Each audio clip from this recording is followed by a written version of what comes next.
El barrio se funda en lo que hoy es el Parque Saavedra, el Redondo, para diferenciarlo de este que popularmente se llama Saavedra también porque esto era la chacra de Luis María Saavedra.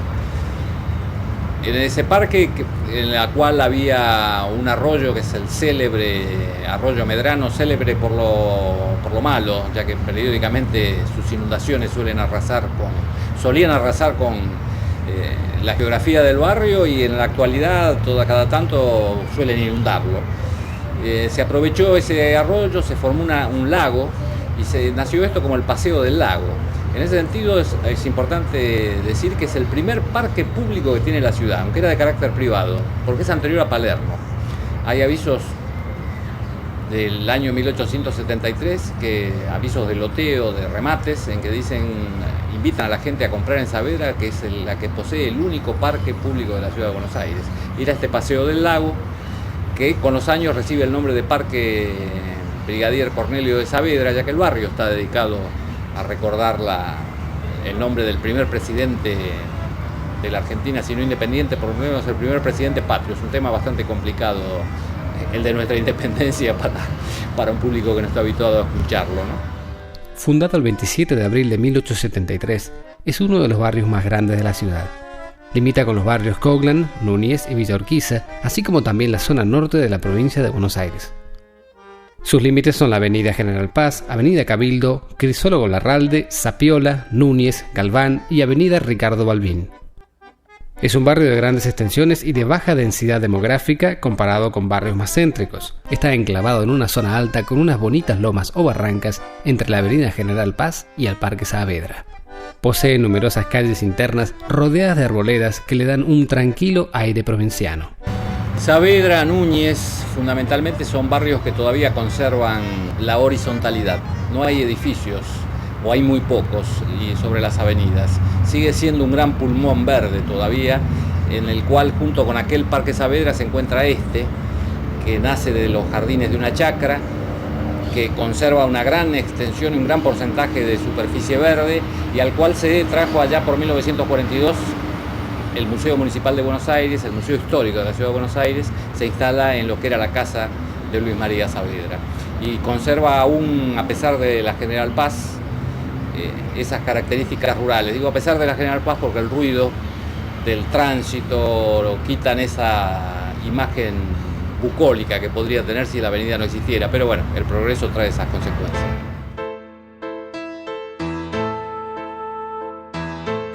Y bueno, el negocio que estamos nosotros del año 30. Mi mamá, mi papá, se componía la familia, mi mamá, mi papá, mi abuelo materno, mi abuela materna y 5 hermanos. Mario, mayor, fallecido, Edison, César, Marcelino, y Osvaldo. Y desde el año 53 que estamos solo con mi hermano más chico, porque papá murió en el 53. Así que de esa época estamos solos los dos acá en este negocio.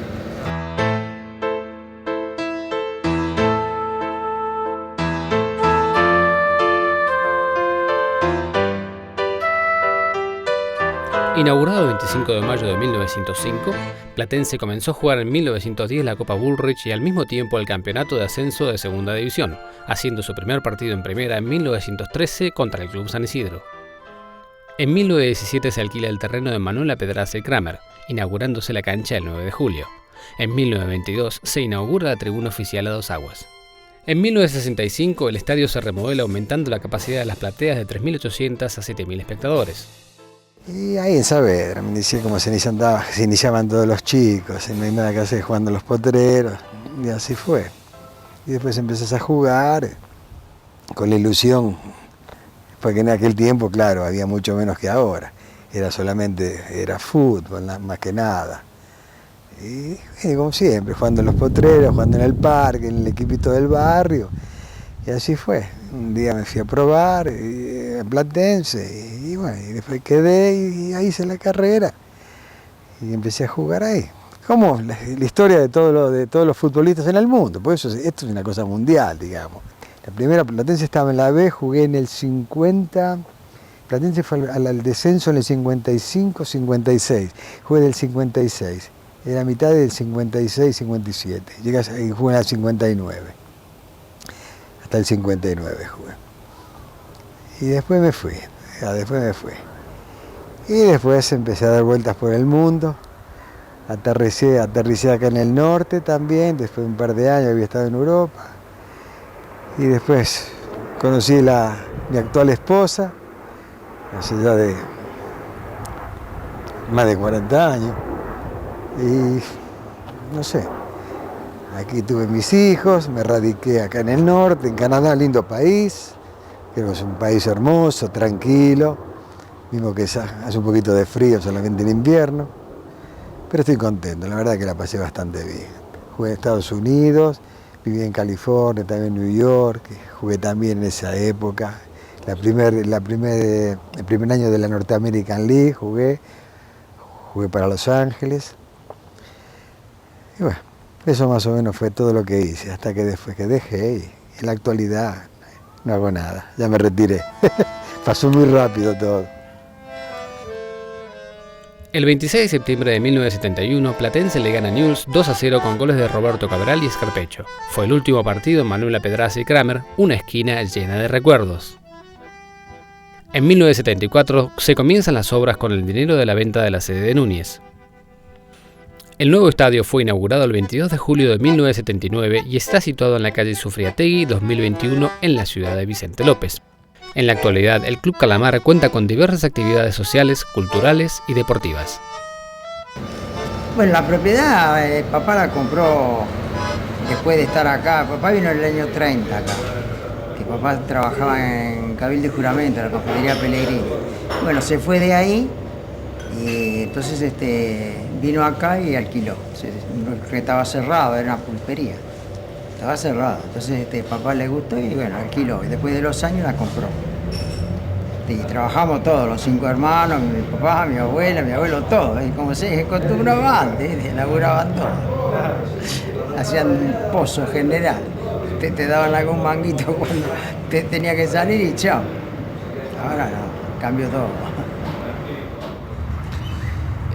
Si bien el barrio de Saavedra nace en 1873, se funda formalmente, es el único barrio de la ciudad de Buenos Aires que está fundado con un acto oficial. Su constitución como barrio es bastante posterior, por cuanto el emprendimiento inmobiliario que implicó esa fundación fracasó por una de las habituales crisis económicas de la Argentina. El barrio como tal puede decirse que es un hijo del siglo XX, como la gran mayoría de los barrios de la ciudad de Buenos Aires. Y fue todavía en esa época y hasta tal vez los años 30, casi una frontera entre la ciudad y el campo. Así lo tomó la literatura, Leopoldo Marechal, Adolfo Bioy Casares, que tuvieron que referirse a un ámbito de la ciudad que fuese fronterizo y casualmente en 2 novelas eligieron al barrio de Saavedra como escenario de esa geografía.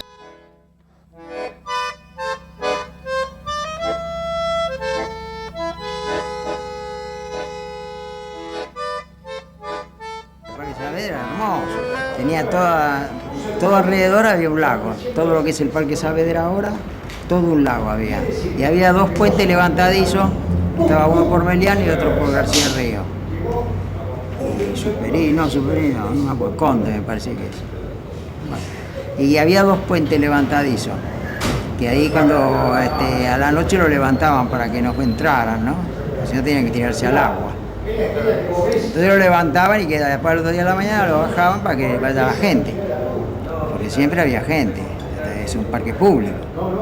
Y después en el año 30 y pico entubaron, entonces ya se cerró todo eso, ya no hay más agua.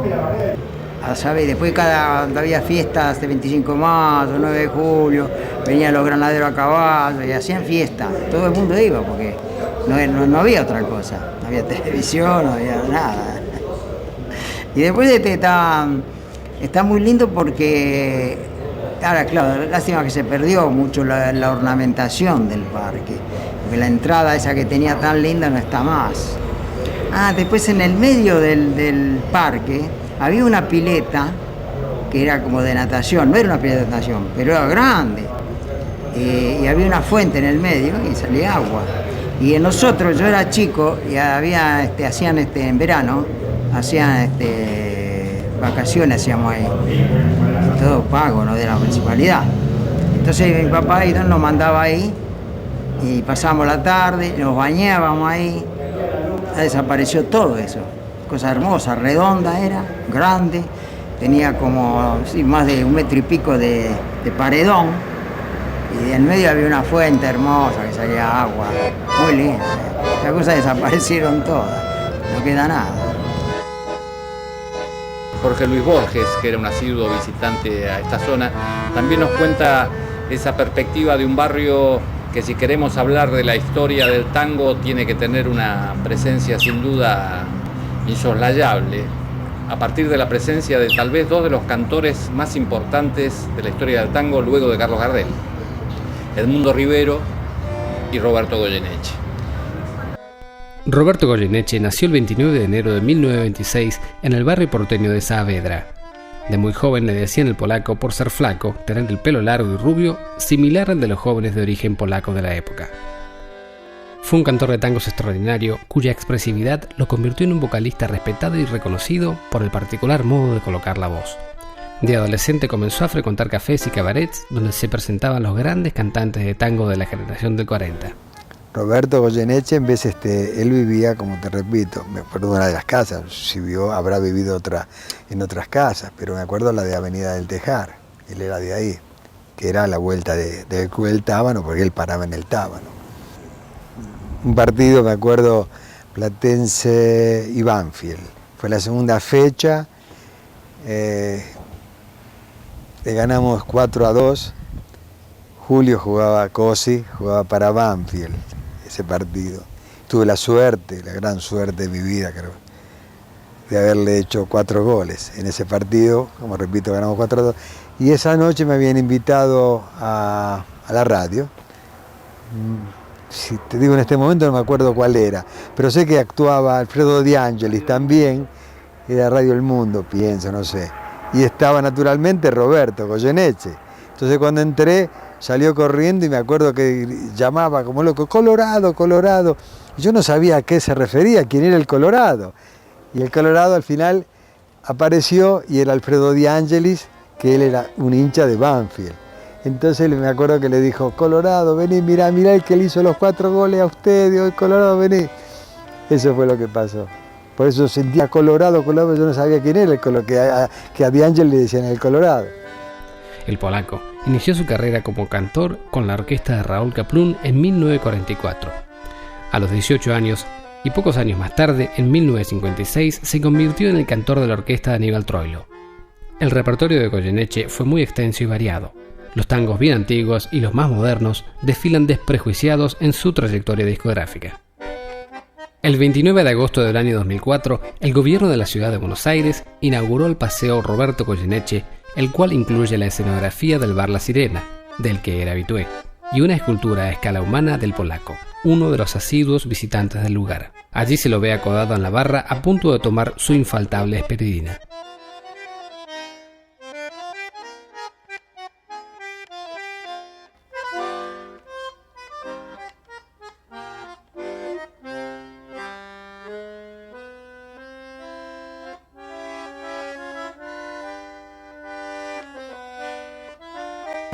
Bueno, mirá, el Goyeneche acá venía casi todos los días. Ahora lo que pasa es que últimamente, que no andaba bien de las piernas, lo traían, tomaba unas copitas y mi hermano lo llevaba a la tarde. Lo llevaba hasta la casa. Y después, anteriormente no, cuando trabajaba en Caño 14, era el apogeo de él, no, ya venía de madrugada. Después iba a dormir, ya venía hecho.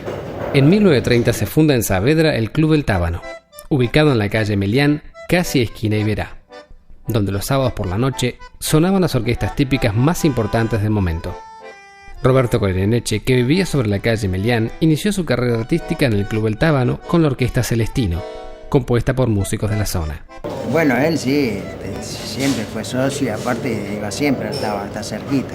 Antes estaba más para acá, antes estaba en Melián y Guaira, más para acá, después ahora hace años que ya se mudó ahí. Y bueno, la familia todavía vive en la casa que vivía Roberto. Está la señora y los 2 hijos ahora. O sea, ñares, de pibe. porque él nació acá en Avenida Altejar y Superí. Uno de los ilustres vecinos de Saavedra es el pintor, muralista, dibujante, grabador y litógrafo argentino Lino Eneas Spilimbergo. Graduado como profesor de diseño en la Academia de Bellas Artes en 1917, viaja a París, donde sigue las clases de André Lot, cuya influencia se hace presente en su obra. Bueno, don Eneas Spilimbergo es un gran pintor, ¿no? Reconocido mundialmente, no es solo de la Argentina. Él hizo todo, fue discípulo de allá en Francia, de los mejores pintores de esa época. Fue vanguardista el tipo porque visionario aparte, ¿no? Aparte un amigo, porque el hijo de él iba al colegio con mi hermano, con Osvaldo, acá al colegio de Stomba. Y siempre, mi hermano siempre iba a la casa, le enseñaba todo, don Lino le enseñaba todo. A mi hermano le conoce más que los nietos de ellos, porque no conocían a don Lino, eran todos chiquitos. Bueno, y Antonio, que iba al colegio con mi hermano, me regaló todos esos cuadros ahí que tengo, me los regaló él. Y aparte, muy joven. Y él también era un bohemio. Entonces, cuando nosotros teníamos abierto antes a las 4 de la mañana, abríamos, como estaba la feria. Y ella amanecía. Se venía, se comía un sándwich con un moscato, que antes se usaba el sándwichito, el papá le hacía un sándwich y después se iba a dormir. Y ya venía medio trasnochado, ¿no? Porque los pintores son medio buenos, no sé ahora, pero antes eran todos buenos.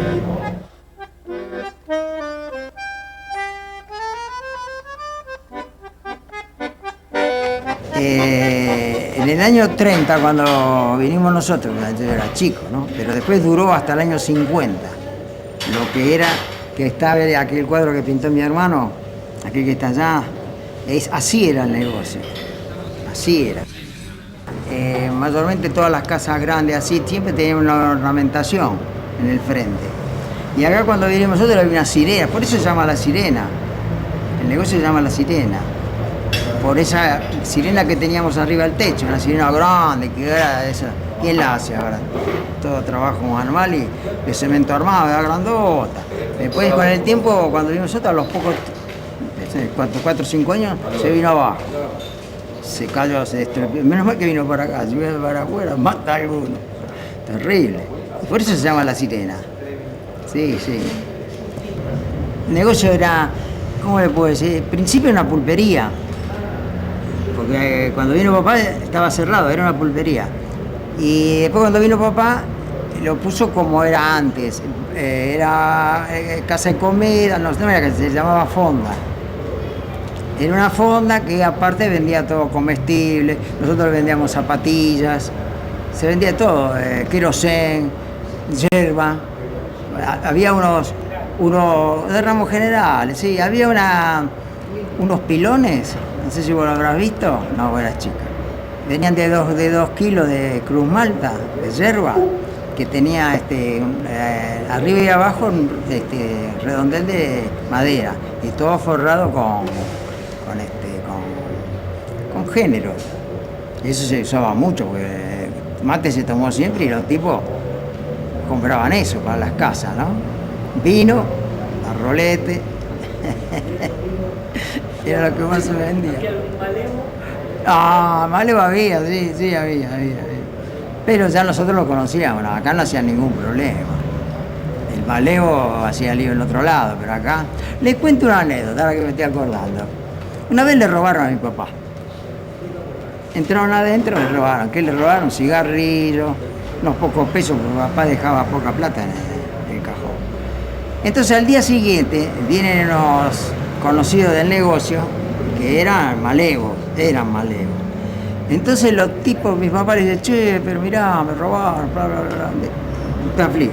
Al día siguiente aparecen los 2 tipos que habían robado, le traen todo y le piden disculpas. Porque el tipo dice, ¿cómo van a hacer eso? Lo disparo yo, decían los tipos, ¿no? Anda a otro lado, ¿no? ¿Cómo vas a venir acá que paro yo? Pero verídico, Sí, pasó. No, bueno, trifulca en aquella época mi papá me lo contaba, nosotros éramos chicos, pero siempre había, porque era muy distinto el ambiente. Acá eran todos ranchos, todo tierra, no había mucha gente. Y la mayoría de toda gente trabajadora, pero no tenían, ¿qué diversión tenían? Ninguna. Iban al boliche, se mamaban, buscaban, y después entre ellos había algunos que se peleaban, porque la bebida es así, desgraciadamente. Y bueno, pero papá, cuando había algo, los agarraba, los llevaba afuera y mandése a mudar. Lo hacía porque él podía, ¿no? Tipo grandote, tenía su carácter y aparte conocía ya el ambiente, siempre trabajó en esto, ¿no? Así que no tenía problema en ese sentido. Después, cuando venía la racia, porque acá se acostumbraba en aquella época, que 2 por 3 o una vez o 2 veces por semana venían a hacer racia, le llamaban ellos. Siempre agarraban alguno, un chorro, alguna cosa agarraban. Y si no, le sacaban algún mango. Así como ahora, igual. No, eso no cambió nada, ¿eh? Nada. Ahora son más finos, pero le sacan igual. En aquel entonces venían acá, pues, había los policías, había unos que venían con casco, no sé si te vieron los alemanes, no sé, antes de Hitler, usaban esos cascos con una punta acá. Y la policía acá usaba lo mismo. Esos cascos iban a caballo, ¿no? Esos cascos con la punta. Típico, hermoso. En aquel entonces pues, nos parecía todo raro. Éramos pibes nosotros. Sí. Sí. Nosotros teníamos una murga que salía todos los años. Se llamaba Los Boleos de Saavedra. Y ahí también estuvo José y Antonio. Salían a la murga de Pietro. Salían los dos, la murga y nosotros, yo, mi hermano, salíamos todos. Y los instrumentos que eran de chapa, los hacía un talabartero que estaba acá en la Avenida del Tejar. Y después nosotros los pintábamos, ¿no? Y después las mamás de cada uno le hacían la levita, la lentejuela, los trajes, todo. En aquella época, ahora no sé lo que harán, lo comprarán hecho. Una madre no va a estar cociendo lentejuela, ni loco. Mire, el futuro es incierto. No sé hasta dónde vamos a durar nosotros y después, no sé. Quién vendrá, no sé, porque los hijos no quieren saber nada. Por lo menos los míos no. Y los de mi hermano tampoco. Así que quedará a las iras de Dios. Compre por ahí, hace un shopping o hace una farmacia de esta que viene ahora. No sé lo que va a pasar, sinceramente no sé.